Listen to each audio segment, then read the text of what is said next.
Bismillahirrahmanirrahim. Alhamdulillahi rabbil alamin. Ar-Rahmanir Rahim. Maliki yaumiddin.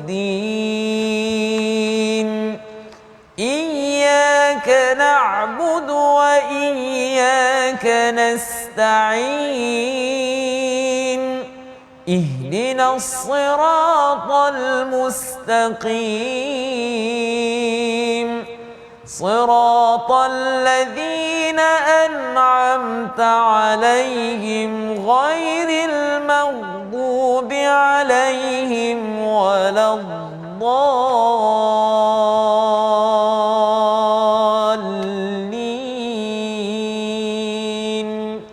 Amin. Assalamualaikum warahmatullahi wabarakatuh. Alhamdulillah wassalatu wassalamu ala Rasulillah wa ala alihi wa man walah. Syada la ilaha illallah, syada Muhammadan abduhu wa rasuluhu. Allahumma salli ala sayidina Muhammad wa ala alihi wa sahbihi ajma'in. Amma ba'du. Apa khabar tuan-tuan dan puan yang dirahmati Allah sekalian? Kita bertemu dalam My Quran Time, baca faham amal pada hari ini untuk kita meneruskan surah As-Saffat, surah yang ke-37, dan hari ini kita bersama Al-Fadil Ustaz Husaini Mahmur. Apa khabar Ustaz? Sihat alhamdulillah. Ustaz Fazrul sihat ya? Sihat alhamdulillah Ustaz ya. Hari ini Ustaz menemankan saya di teratak ini ya, biasanya Ustaz Tirmizi ya. Hari itu Ustaz ada juga ke sini ketika saya tak ada. Jadi begitulah pergiliran Ustaz ya, kehidupan ya macam. Kita ucapkan syukur pada Allah Subhanahu taala, pada tuan-tuan yang berada di rumah. Jangan lupa untuk terus sharekan ya apa yang kita ada pada hari ini, My Quran Time, dan kita ingin melihat kepada sambungan daripada surah As-Saffat. Surah ini mungkin tidak sepopular surah Yasin, tetapi isinya itu adalah amat penting. Malah sebenarnya nanti kita akan bertemu, bukan hari ini, kita akan bertemu dengan kisah Nabi Ibrahim bersama dengan Nabi Ismail berkaitan dengan peristiwa Aidil Adha. Jadi sebelum kita sampai ke situ, mari sama-sama kita dalami pada halaman 447. Kita mulakan dengan doa ringkas kita. Subhanakala ilmalana illa ma 'allamtana innaka antal alimul hakim. Rabbi zidni ilma. Kita saksikan apakah sinopsis ringkasan bagi halaman 447. Bermula daripada ayat 25 hingga 37, kita akan melihat sifat mereka yang mensyirikkan Allah Subhanahu Wa Taala, yang ingin kita jauhi, yang ingin kita belajar bersama. Dan kemudian pada ayat 38 hingga 51, balasan bagi orang-orang yang kufur, dan bagaimana pula kepada orang mukmin yang ikhlas, yang benar-benar membersihkan dirinya kepada Allah Subhanahu Wa Taala. Mari sama-sama kita mulakan dengan bacaan ayat 25 hingga 38 untuk sama-sama kita melihat dahulu bahagian pertama bersama Al-Fadil Ustaz Husaini. Silakan Ustaz. Baik, terima kasih Ustaz Fazrul. Apa khabar tuan-tuan dan puan-puan dirahmati Allah Subhanahu Wa Taala?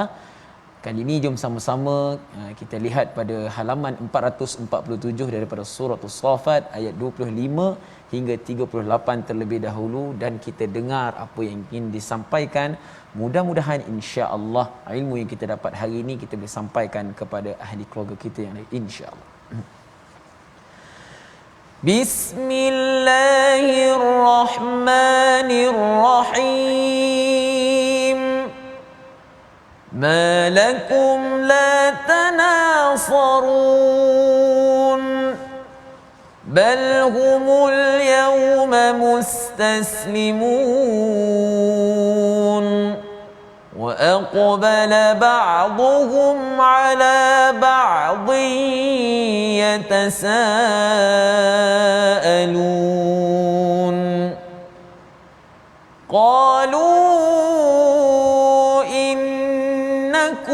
كنتم تأتوننا عن اليمين قالوا بل لم تكونوا مؤمنين وما كان لنا عليكم من سلطان بل كنتم قوما طاغين فحق علينا قول ربنا إنا لذائقون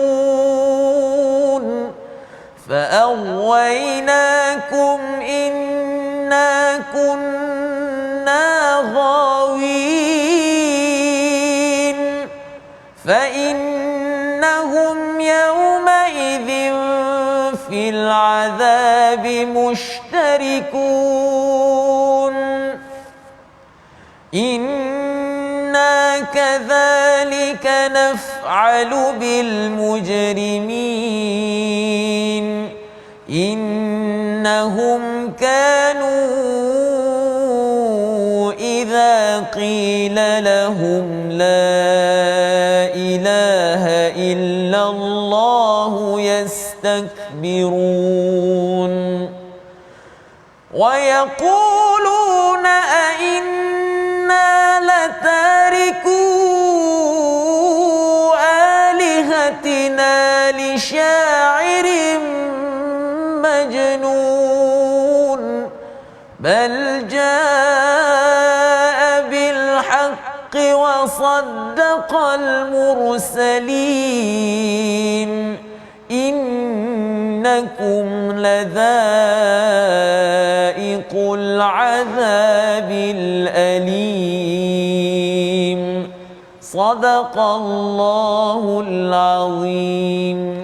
Surah Al-Azim, itulah bacaan daripada ayat yang ke-25 hingga 38. Masya-Allah, itu adalah bacaan Ustaz ya berkaitan dengan surah Saffat. Jarang dibacakan di kalangan masyarakat. Betul. Kecuali apabila kita baca daripada surah ke surah, kerana ianya adalah satu surah yang makkiyah Ustaz ya, surah makkiyah yang memberi semangat, memberi keimanan, memberi motivasi kepada kita. Dan sebelum ini kita sudah pun melihat kepada bagaimana peristiwa mereka yang diheret ke Siratil Jahim, iaitu jalan ke neraka Jahim, di mana mereka ketika bersama diheret itu diberhentikan, kemudian ditanya dengan persoalan demi persoalan mengapa mereka tidak mengikut kepada Siratul Mustaqim. Dan lebih daripada itu, pada ayat 25, mengapa kamu tidak tolong menolong? Satu pertanyaan, apakah pertanyaannya? Mengapa kamu tidak menolong Ustaz ya? Di kalangan mereka yang mereka ni akan dikumpulkan ikut geng mereka ya, istilahnya wa azwajihim pada ayat 22 itu kita lihat sebelum ini, di mana pencuri dengan pencuri ya, kemudian apa, perompak dengan perompak, perasuah dengan perasuah. Kemudian dia kata, mengapa kau tak tolong sesama kamu? Kan, kalau kena tanya begitu ya, kalau kita buat baik kan, okeylah kan, mengapa kamu tak tolong? Sebenarnya saya dah tolong kat dunia.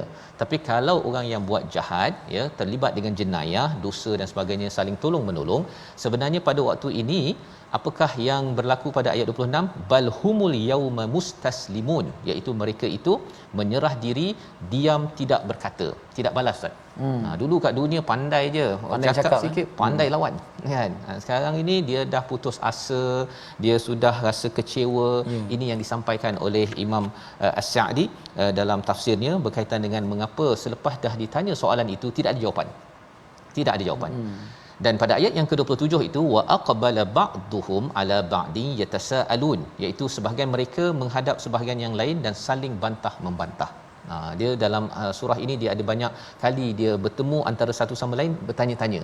Tapi ini kumpulan orang yang dah kena heret ke neraka ya. Kalau nanti kita tengok ayat 50 nanti, itu orang yang masuk syurga. Nanti kita tengok bersama. Dan apakah yang mereka kata? Ini penduduk ya, ataupun mereka yang diheret ke neraka ini, qalu innakum kuntum ta'tunana 'anil yamin ya, iaitu pada ayat 28, sesungguhnya ini yang dinyatakan oleh pengikut-pengikut mereka, berkata kamulah yang dahulu datang kepada kami daripada kanan. Kanan ini maksudnya dengan kekuasaan, kamu ni influencer mempengaruhi kami dulu, kamu kan kamu yang kata buat begini, buat perkara ini yang menyalahi kepada keimanan. Maka jawapan influencer ataupun pengikut apa pemimpin ini, qalu pada ayat 29, ballam takunu mu'minin, kamu sebenarnya yang tak beriman. Salah salah menyalahkan ya.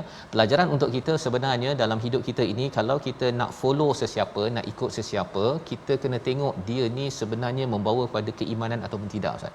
Bukan kerana dia sekadar handsome sahaja, kerana dia ni kerana dia berpengaruh sahaja, dia punya followers sampai 1 juta, kita pun ikutlah 1 juta satu kerana nanti dapat hadiah. Bukan begitu ya. Kerana apa? Kerana kamu juga yang tidak beriman, pada ayat yang 30, wa ma kana lana alaikum min sultan, kami ini tidak ada kekuasaan pun ke atas kamu, tetapi kamulah yang melampau batas. Ini yang dinyatakan oleh pemimpin-pemimpin. Kalau tuan-tuan kalau terlibat contohnya ketika memilih pemimpin, kita kena ingat bahawa pemimpin itu satu hari nanti dia akan cakap begini juga, kecuali pemimpin itu adalah pemimpin yang membawa kepada kebaikan. Berjaga-jaga, ya, jangan sekadar alah tak apa pangkah sekali je kot, ya. Takkanlah sampai kalau dengan satu kali pangkah ataupun sekali kita pilih itu dia menyebabkan 5 tahun 10 tahun merana bagi sesebuah negeri ataupun negara. Kita kena menjawab di hadapan Allah Subhanahu Wa Taala. Pada ayat yang ke-31, fa haqqa alaina qaulu rabbina inna ladaiqun, ya, iaitu maka selayaknya keputusan Tuhan menimpa kita, pasti kita akan merasakan azab ini. Dah tak payahlah borak-borak nak gaduh-gaduh dah jomlah kita lazaiqun. Kita memang kena azab. Nak buat macam mana? Engkau nak salahkan aku salahkan kau dulu, apa pasal engkau tak beriman? Ini perkataannya memang kita harapnya kita ustaz, ya, ketika kita membuat sesuatu keputusan dalam hidup kita ini, kita kena bertanggungjawab, ya. Harapnya dengan kita mengikuti Quran, My Quran Time, kelas-kelas agama yang ada, kita makin bersifat kritikal dan kita bertanggungjawab. Itu poin dia, bertanggungjawab. Jangan kita serahkan, alah saya ini orang biasa kan, saya hari itu tersilap pilih kan. Tersilap pilih itu kerana kita tidak mencari ilmu, dan moga-moga kita dipimpin, ya. Allah kata apa? Doa kita baca awal tadi Ustaz, Rabbi zidni ilma. Maka ayat yang ke-32, ya, apa lagi sambungan pemimpin ini? Fa awainakum inna kunna wawin. Kami ini menyesatkan kamu, ya, kerana sebenarnya kami dulu pun sesat. Kau buat apa kau ikut? Kami sesat, kau ikut buat apa? Lebih kurang begitulah perkataannya. Fa innahum, maka sesungguhnya pada hari itu fil adzabi mushtarikun. Subhanallah, ya. Pada hari tersebut mereka semua berkumpul. Mushtarikun itu maksudnya yang pemimpin pengikut ini sama-sama. Ya, bersama-sama fil adab. Ini telah dijelaskan pada ayat 22, ya, di mana perompak dengan perompak, penipu dengan penipu, semuanya sama-sama diazab. Yang menjelaskan kepada kita surah As-Saffat ini awalnya berkaitan dengan apa? Malaikat bersaf-saf. Bersaf-saf. Pelajarannya apa? Orang baik ni buatlah baik bersama-sama, selalu spend masa, guna masa dengan orang-orang baik, kerana malaikat akan bersama. Tapi kalau katakan kita suka borak kat kedai kopi, tak ada masalah borak kedai kopi, tetapi kalau ia menyebabkan kita makin lagi berbuat perkara yang tidak baik, khuatir pasal banyak sangat dekat kedai kopi mengumpat orang, sama nanti di dalam ayat yang ke-33, fa innahum yauma idzin fil azabi mushtarikun. Nah lah, kau bersama-samalah, dulu spend banyak masa sangat kata kawan lah apa, tapi rupa-rupanya kawan ini bukan membawa kepada kebaikan. Kita nak baca ayat 34 dan ayat 35 sambungan, ya. Kalau kita perasan surah As-Saffat ini dengan tempo yang pendek-pendek Ustaz, ya, tapi pam kepada dia bagi kepada hati kita, agar kita tuan-tuan, bagi sesiapa yang mungkin rasa macam saya ni tak boleh buat keputusan, ayat 35 ataupun ayat 36, 34 dan 35 kita baca untuk kita memahami lebih lanjut. Silakan Ustaz. Baik, terima kasih Ustaz Fazrul. Tuan-tuan dan puan-puan, kita dah dengar, ya, sedikit penerangan berkenaan dengan bagaimana keadaan orang yang mengikut influencer dia tadi Ustaz, ya. Bagaimana dia disatukan bersama-sama untuk diazab. Akhirnya itu diazab oleh Allah Subhanahu Wa Taala. Kali ini kita lihat pula pada ayat yang ke-34 dan 35. Mudah-mudahan insya-Allah sedikit sebanyak memberikan kita pengajaran insya-Allah. Bismillahirrahmanirrahim. Inna kadzalika naf'alu bil mujrimin.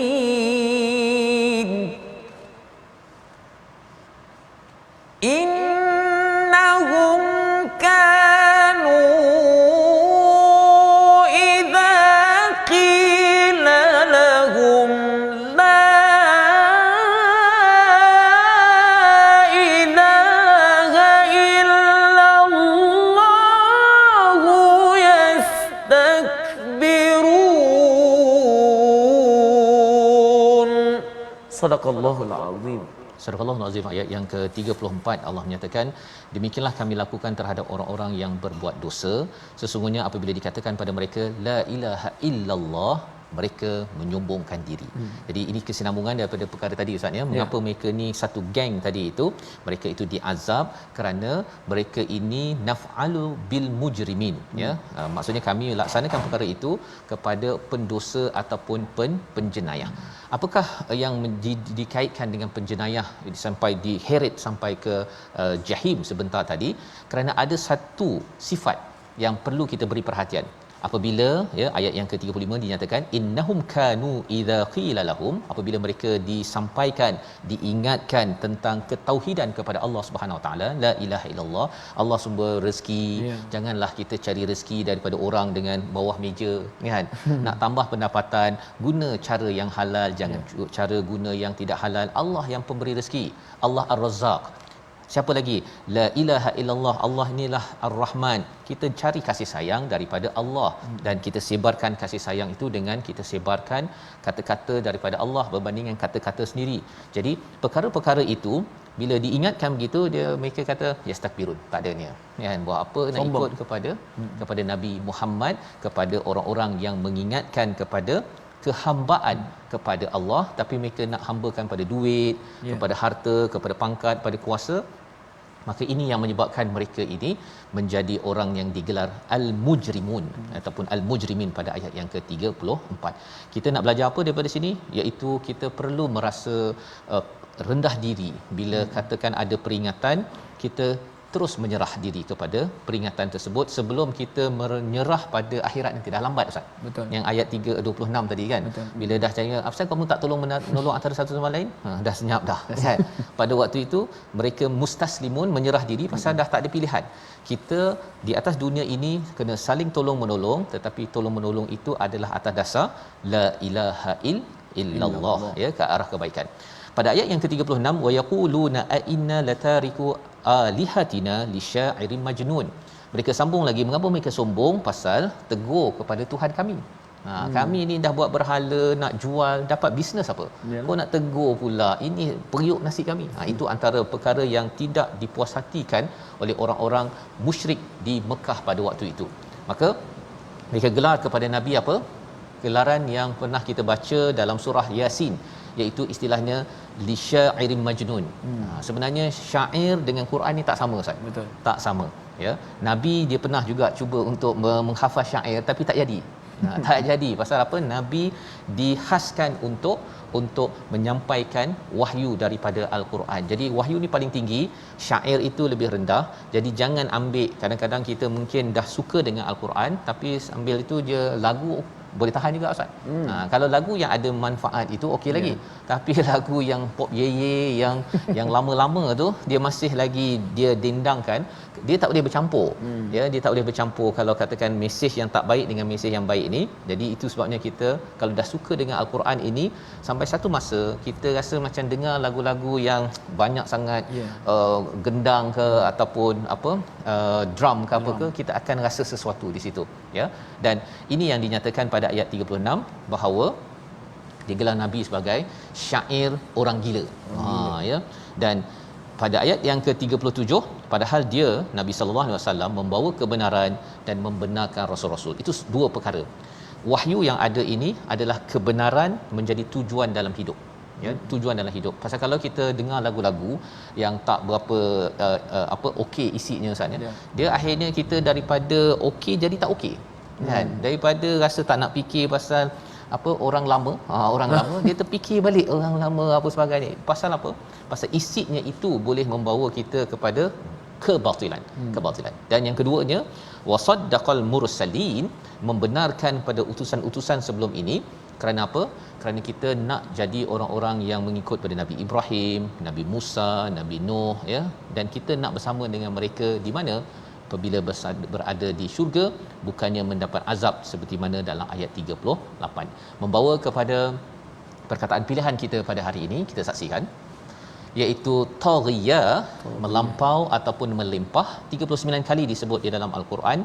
Perkataan ini kita jumpa pada ayat 30 sebentar tadi, bagaimana influencer, pemimpin yang kita pilih akhirnya dia menyatakan kamu yang melampau nak salahkan kami pula kan. Jadi tuan-tuan, jangan sampai kita kena henyak dengan orang-orang yang memimpin ataupun influence kita. Biarlah kita membuat keputusan dengan panduan hidayah la ilaha illallah. Jangan sombong, dan kalau ada orang sombong, biarkan dia, kerana azabnya untuk mereka, tapi kita cuba untuk jaga diri kita agar akhirnya Allah pelihara kita sampai ke syurga. Kita berehat sebentar, kembali selepas ini untuk kita melihat bagaimana kita nak terelak daripada cabaran-cabaran ini, apakah ganjaran di syurga nanti. Kita kembali semula My Quran Time, baca, faham, amal, insya-Allah.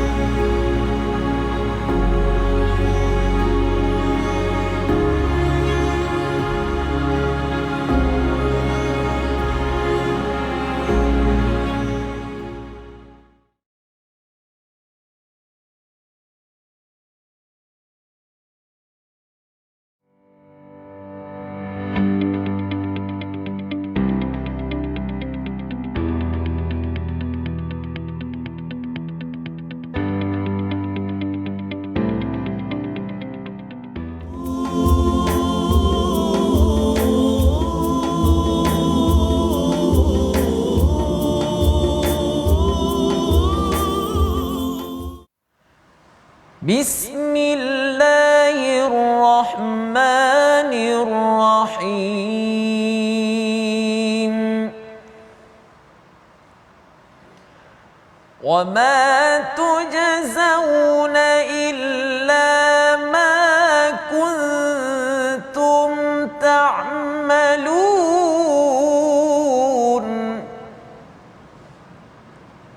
illa ibadallahil mukhlasin. Sadaqallahul azim. Alhamdulillah, tuan-tuan dan puan-puan rahmati Allah, penonton My Quran Time, sama-sama kita lihat semula ya bacaan daripada surah As-Saffat. Dan sebentar tadi kita dah dengar daripada penerangan daripada Ustaz Fazrul berkenaan dengan orang yang melampaui, Ustaz ya. Orang yang mengikuti pemimpin-pemimpin, influencer sehingga mengakibatkan mereka ini melampaui dengan apa yang mereka lakukan ketika mana mereka di dunia. Dan sekarang ni tuan-tuan dan puan, kita masuk sedikit segmen tajwid ya. Kita boleh lihat pada ayat yang ke-30 hukum tajwid yang kita pilih pada hari ini, iaitu sempurnakan dua harakat hukum ikhfa hakiki ya. Kalau kita lihat pada surah As-Saffat ayat yang ke-30 ya, halaman 447 ya, Allah kata bal kuntum qauman taghin. Di situ kita boleh lihat ada dua hukum ikhfa hakiki, dan di mana kuntum nun mati bertemu dengan ta, bila mana dibaca perlulah kita mendengungkan ia sebanyak dua harakat, dan qauman taghin juga dua harakat. Masalah daripada kita sekarang ni, bila mana kita baca Quran ya, jumpanya hukum-hukum ikhfa hakiki yang agak banyak, lebih daripada satu, mungkin tiga, mungkin empat. Kadang-kadang ada accident sikit tuan-tuan dan puan ya. Kadang-kadang ada yang baca yang satu tu baca cukup dua, kemudian yang kedua tu tak cukup pula. Jadi kita kena sempurnakan dua harakat daripada hukum ikhfa hakiki. Mudah-mudahan insya-Allah sama-sama, moga-moga dapat memperbaiki bacaan kita insya-Allah. Terima kasih ucapkan pada Ustaz Husaini sebentar tadi, bagaimana kita ingin memajukan lagi bacaan kita, ulang kaji kita pada ayat yang ke-30 tadi Ustaz ya. Betul. Ikhfa hakiki. Ikhfa hakiki. Ada berapa huruf Ustaz? Ada 15 huruf. 15 ya. Jadi untuk kita faham dan kita amalkan insya-Allah. Dan kita ingin teruskan halaman 447 pada hari ini, iaitu sebentar tadi kita sudah pun melihat kepada ayat 38 Ustaz ya. Betul. Tentang bagaimana sebenarnya dihenyak ataupun dirasakan kepada orang-orang yang cuba untuk sombong ya. Sombong, apa tanda sombong? Bila diingatkan kepada kehebatan la ilaha illallah ya, tidak mahu mendengarnya, malah dirasakan bahawa ia mencabar kepada apa yang saya sedang buat ya. Jadi apa yang kita buat sekarang ini sebenarnya dia ada implikasi yang kita baca tadilah, Ustaz baca ayat 39 tadi, wama tujzauna illa ma kuntum ta'malun ya. dan tidaklah kamu dibalas kecuali apa yang kamu amalkan. Kalau tuan-tuan yang baca banyak al-Quran, solat, kita baiki amal kita, maka balasannya adalah kebaikan yang kita akan lihat selepas ini. Tetapi kalau katakan amal itu adalah amal yang tidak soleh, seperti mana yang kita tengok sebentar tadi, dengan penuh kesombongan, bukan trustnya kepada Allah, malah kadang-kadang si pemimpin mempengaruhi pada pengikut dia untuk berbuat kesilapan, yang dipimpin pun kena sekali musytarikun sebentar tadi Ustaz ya. Jadi kita kena berjaga-jagalah Ustaz ya dalam hidup kita ni sebenarnya. Jadi komentar Ustaz sebelum kita menyambung selepas ini. Baik, kita lihat pada ayat yang dirungkaikan oleh Ustaz Fazrul tadi, kita melihat bagaimana Allah Subhanahu Wa Taala letakkan orang-orang yang tidak beriman ini ketika mana di dunia. Allah nyatakan pada ayat yang ke-35, selain daripada kalimah la ilaha illallah itu, hukumannya adalah masuk ke dalam neraka Allah Subhanahu Wa Taala. Bagaimana kalau kita lihat ya, orang yang dahulunya bila mana datangnya agama Islam, Nabi sallallahu alaihi wasallam menyampaikan agama Islam itu sendiri, mereka ini seakan-akan macam berpaling, seakan-akan berpaling ya, memang berpaling pun daripada ajakan Nabi Muhammad sallallahu alaihi wasallam dan nabi-nabi yang terdahulu. Dan daripada situ juga mereka itu digelar oleh Allah Subhanahu Wa Taala qauman taghin, ya, kaum yang melampaui batas. Ya, adapun dakwah yang disampaikan oleh para nabi dan para rasul itu adalah untuk menjadikan mereka itu kembali kepada jalan yang lurus, fitrah kan. Tetapi bagaimana mereka mengambil luar daripada fitrah dan menjadikan luar daripada fitrah itu sebagai pengamalan dalam jalan kehidupan mereka. Betul, ya. Jadi ini yang menjadikan mereka ini dikumpulkan bersama orang-orang yang Ustaz kata influencer tadi ya. Itu yang kita kata bahaya. Ya, sekarang ni kita lihat banyak orang kata influencer yang kita yang banyak sekarang lah. Kita boleh pilih mana yang baik, yang boleh menjadikan kita ke arah yang lebih baik dan menjadikan kita ke arah sebaliknya. Wa na'udzubillahi min dzalik. Dan mudah-mudahan insya-Allah kita semua digolongkan oleh Allah Subhanahu Wa Taala dalam golongan orang-orang yang Allah redha, insya-Allah. Amin ya rabbal alamin. Itu sebabnya ada kita mengikut pada orang yang tagha, melampau, ataupun yang mukhlasin. Kita nak baca sambungan ayat 39 hingga 51 untuk jadikan panduan dalam kehidupan kita. Kita nak follow siapa? Followlah, ikutlah kepada panduan pada ayat 40 dan seterusnya ini. Silakan Ustaz. Baik, insya-Allah. Terima kasih Ustaz Fazrul. Tuan-tuan dan puan-puan, kalau tadi kita dah dengar ya, golongan orang yang melampau ya disatukan bersama dan akhirnya diazab oleh Allah, kali ini kita lihat pula pada ayat yang menunjukkan orang-orang yang ikhlas terhadap ibadah Allah kemudian dimasukkan ke dalam syurga Allah. Sama-sama kita lihat pada ayat yang ke-40 hingga 51 insya-Allah. Bismillahirrahmanirrahim.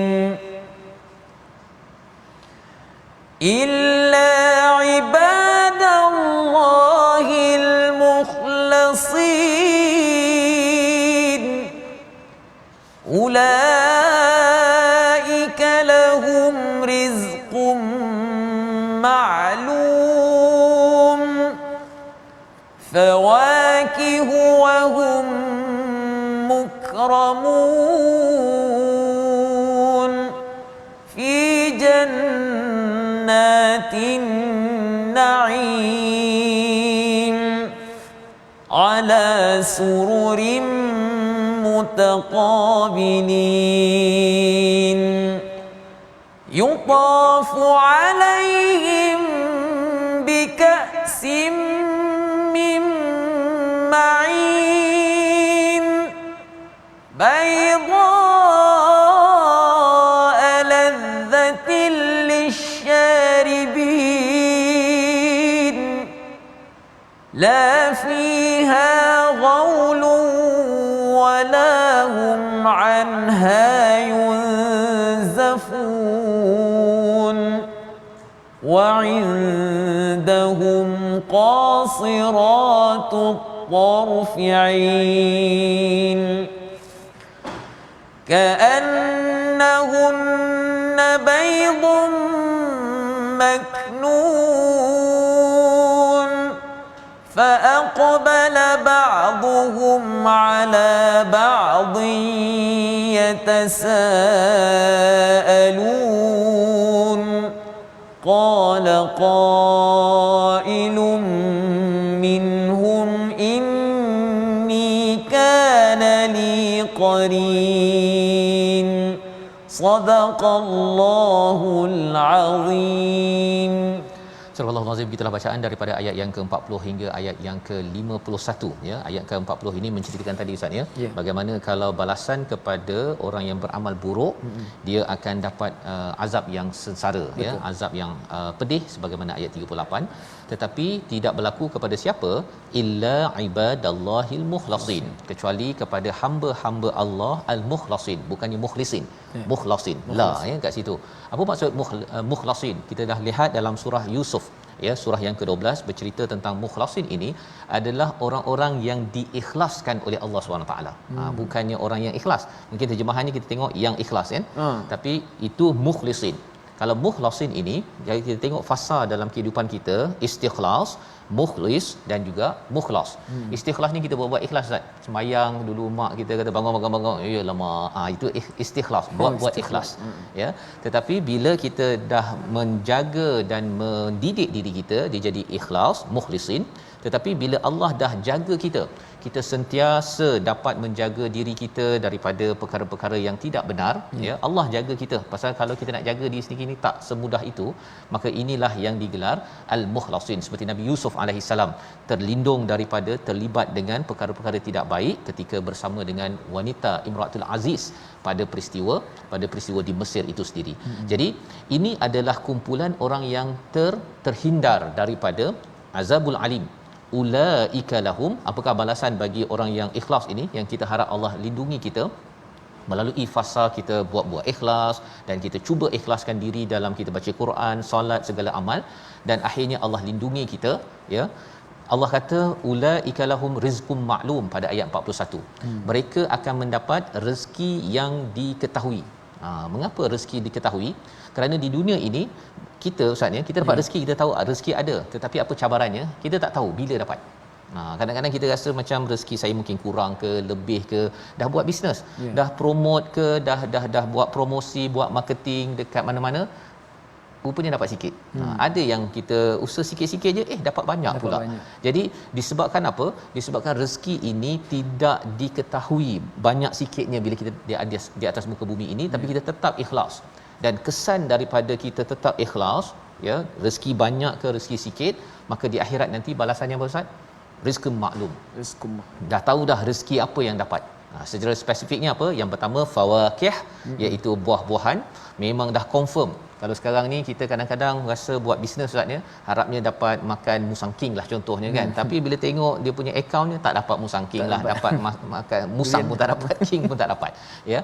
Tetapi di akhirat nanti setiap masa fawakih wahum mukramun. Kita dah jumpa dalam surah Yasin di mana bila seseorang itu berdakwah buat perkara kebaikan, mereka itu diberikan maghfirah wa ajrun karim, diberikan ganjaran yang mulia. Jadi di sini dimuliakan. Pasal di dunia mungkin dia dipandang hina Ustaz. Kadang-kadang dia nak sembahyang, kawan-kawan lain kata alah nak sembahyang awal waktu kononnya kan, ataupun kita nak baca Quran, nak tunjuk baik konon kan. Come on, contohnya disebabkan rasa dihina, diketepikan, kesannya apabila seseorang itu buat ikhlas kerana Allah SWT, dia akan dimuliakan apabila sampai di akhirat nanti. Fi jannatin na'im pada ayat 43 ya, iaitu pada syurga yang penuh dengan kenikmatan. Jadi mengapa di-highlightkan tentang syurga penuh kenikmatan? Pasal sebenarnya di dalam syurga ini Ustaz ya, dia ada dua perkara ya secara umumnya. Satu ialah nikmat untuk bergerak.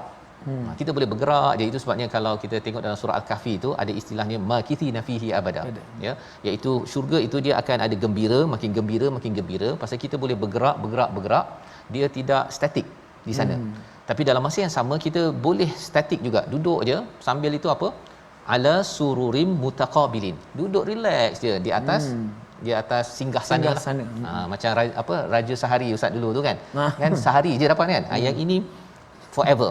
Ya, duduk saja. Yutafu alaihim bika'sim min ma'in.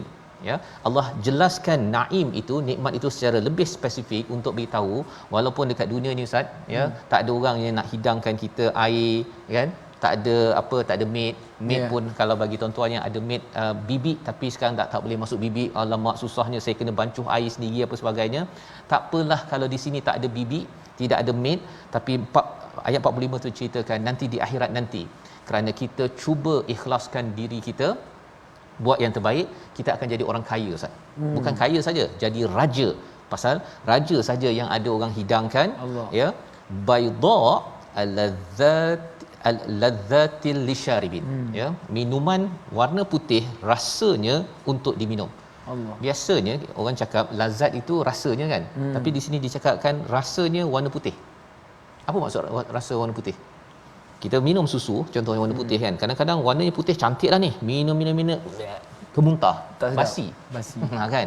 Jadi bila kita nampak putih dan kemudian lazat, dia bukan sekadar putih saja, tapi bila minum tu wah sedap betul. Lisyaribin. Ya. Dan mengapa jadi begini? Kerana di dunia ini mungkinlah seseorang itu dia tak boleh nak minum semua perkara Ustaz. Yeah. Salah satunya kita tahu kita tak boleh minum arak. Betul. Allah cakap boleh minum di sana nanti la fiha ghaulun wala hum anha yunzafun. Tidak dia pening dan dia tidak mabuk. Boleh nak minum apa saja. Kadang-kadang nak minum, kalau minum apa susu pun kalau banyak sangat pun dia akan jadi macam penuh macam nak termuntah. Di sana tak ada. Tak ada perkara tersebut. Allah beritahu perkara ini mengapa?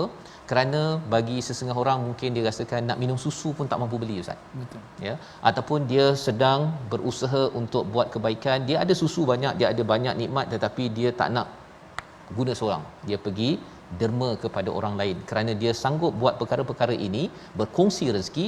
Akhirnya Allah kata, okey, sila dapat nikmat-nikmat ini berbanding dengan orang sombong. Orang sombong dia rasa macam ni saya punya, kan? Malah kadang-kadang dia jadi influencer untuk scam orang lain. Macam tadilah kan, yang pemimpin scam pada rakyat dia agar nanti saya ambil rasuah kamu, terkontang-kantinglah dekat tempat kamu. Dan ini yang kita harapkan kita sentiasa sedar. Dan disambung lagi pada ayat 48 49 kita baca dua ayat ini, nikmat di syurga yang Allah jelaskan secara lebih spesifik bersama Ustaz Suhaimi. Silakan. Baik, terima kasih Ustaz Fazrul. Tuan-tuan dan puan, kali ini kita lihat pada ayat yang ke-48 dan 49. Kita belum lagi berganjak daripada ayat yang menunjukkan nikmat syurga. Nikmat syurga itu sendiri, dan Allah nyatakan secara detail dalam surah ini. Bersama-sama mudah-mudahan insya-Allah kita bersemangat untuk meneruskan lagi kita punya ibadah kepada Allah Subhanahu wa taala. Bismillahirrahmanirrahim. وعندهم قاصرات الطرف عين